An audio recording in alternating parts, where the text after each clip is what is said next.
Olá, pessoal! Vamos pular as introduções longas e mergulhar direto ao ponto, porque a nossa análise visual de hoje aborda um tema que, literalmente, vira de cabeça para baixo a forma como entendemos a ajuda ao próximo. Vamos explorar as bases mais profundas do aconselhamento bíblico.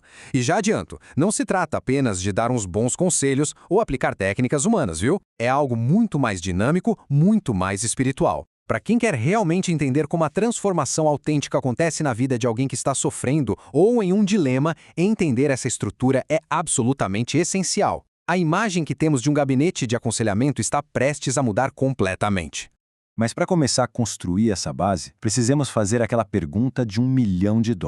Qual é, afinal, o verdadeiro propósito do aconselhamento bíblico? Quando um conselheiro se senta frente a frente com alguém, qual deve ser o alvo final ali? É super fácil cair na armadilha de achar que o objetivo é só resolver um problema imediato, dar um alívio passageiro ou consertar uma situação que está na superfície. Só que, se a gente focar apenas nas emoções ou nas circunstâncias do momento, acabamos perdendo de vista a essência do que é necessário para uma mudança que realmente dure.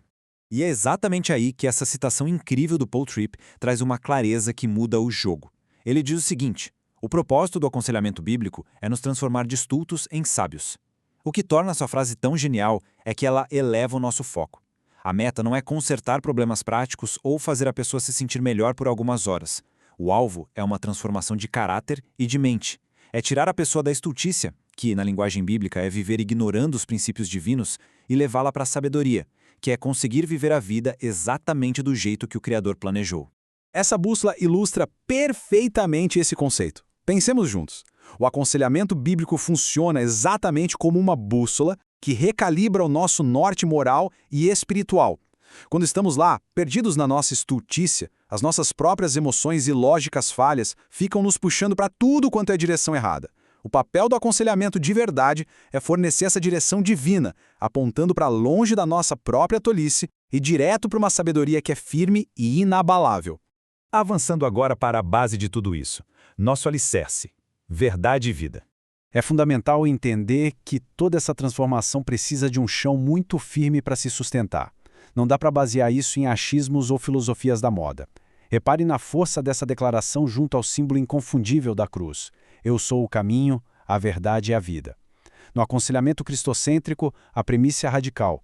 A verdade não é só um conceito abstrato. Não é uma técnica terapêutica e nem um fato científico. A verdade é uma pessoa. A lógica humana ou a ciência mais avançada não consegue substituir esse encontro. O objetivo máximo de quem aconselha é, literalmente, promover esse encontro transformador. É só a partir dessa rocha firme que a cura começa de verdade. Mas e o outro lado da moeda? Vamos ao nosso alerta. O aconselhamento sem o espírito. O que será que acontece quando tentamos resolver tudo na força do nosso próprio braço? Quando o esforço puramente humano tenta substituir a ação do Espírito Santo nesse trato tão profundo com a alma? O contraste aqui é gritante. Do lado esquerdo, vemos que agir sem o Espírito é praticamente negar a nossa natureza falha, a nossa depravação. Cria-se aquela ilusão perigosa de que o ser humano é super bom por dentro e só precisa de um empurrãozinho. E o resultado disso acaba virando uma casca de legalismo, cheia de regras, que fatalmente leva ao desespero, simplesmente porque ninguém consegue cumprir tudo isso sozinho. Já do lado direito, com o Espírito, temos um reconhecimento libertador de que precisamos, e muito, da graça e da obra expiatória da cruz. É a diferença enorme entre o peso esmagador do esforço humano e o alívio que o poder da graça divina traz.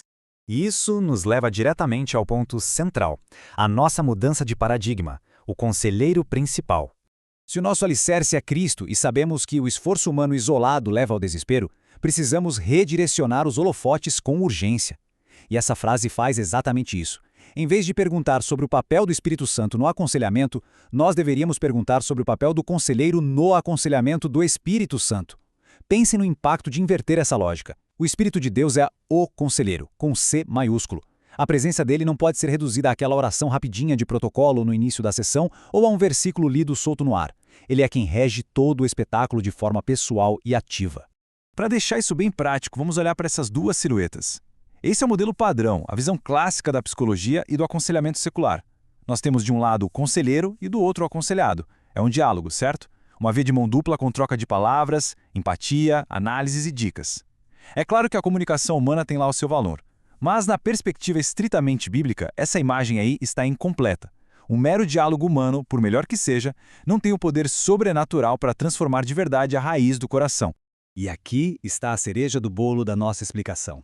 A grande revelação não é um diálogo, é o que chamamos de o triálogo divino. É uma interação espetacular onde o Espírito Santo está ativamente engajado. Ele não fica de fora assistindo, ele opera diretamente no conselheiro, no aconselhado e através dos dois ao mesmo tempo. Ele guia a mente de quem está aconselhando, traz clareza para as Escrituras e, ao mesmo tempo, vai quebrando as resistências e amolecendo o coração de quem ouve. É uma dinâmica 3, cheia de poder e graça divina operando em tempo real. Incrível, né? Certo, mas vamos para a vida real. Consequências práticas do triálogo. Porque entender isso não é só ter uma teoria teológica bonita para guardar na gaveta. Isso muda radicalmente os resultados práticos. Temos 4 consequências diretas aqui. Primeiro, fica claro que a solução não está dentro de nós mesmos. Nós simplesmente não temos todas as respostas. Segundo, nos livra de armadilhas famosas, como criar aquela dependência nociva no conselheiro humano típica da visão freudiana, ou cair na falsa autonomia humana, como o Carl Rogers propunha. Terceiro, o triálogo joga todo mundo, conselheiro e aconselhado, para um lugar de humildade e adoração genuína ao reconhecer que Deus está agindo. E quarto, todo mundo reconhece que é totalmente incapaz de mudar sozinho. Aquele peso absurdo de ter que consertar o outro sai na mesma hora das costas humanas. Isso desemboca nessa verdade que, sinceramente, é libertadora. O Espírito de Deus já está lá, com a mão na massa, muito antes da primeira palavra ser dita ou da primeira oração ser feita. Ele já está preparando o terreno, orquestrando as situações, trabalhando invisivelmente no coração. Para quem orienta, isso tira um peso enorme dos ombros. Ninguém precisa fabricar resultados. O conselheiro é só uma ferramenta, cooperando com uma obra divina poderosa que já está rolando nos bastidores. Para encerrarmos a nossa explicação de hoje, deixo essa provocação no ar para refletirmos juntos. Se já ficou mais do que claro que o Espírito Santo é o principal agente de mudança e que, na verdade, estamos participando de um triálogo divino, como é que a postura humana deve mudar a partir de hoje? Como isso deveria quebrar o nosso orgulho, aquela vontade de resolver a vida dos outros com a nossa própria genialidade, e nos colocar num lugar de dependência total. A verdadeira sabedoria não está em ter todas as respostas na ponta da língua, mas em depender exclusivamente daquele que as tem. Esperamos muito que essa análise tenha expandido a forma como compreendemos a transformação humana. O aprendizado não para por aqui, e nos vemos na nossa próxima explicação.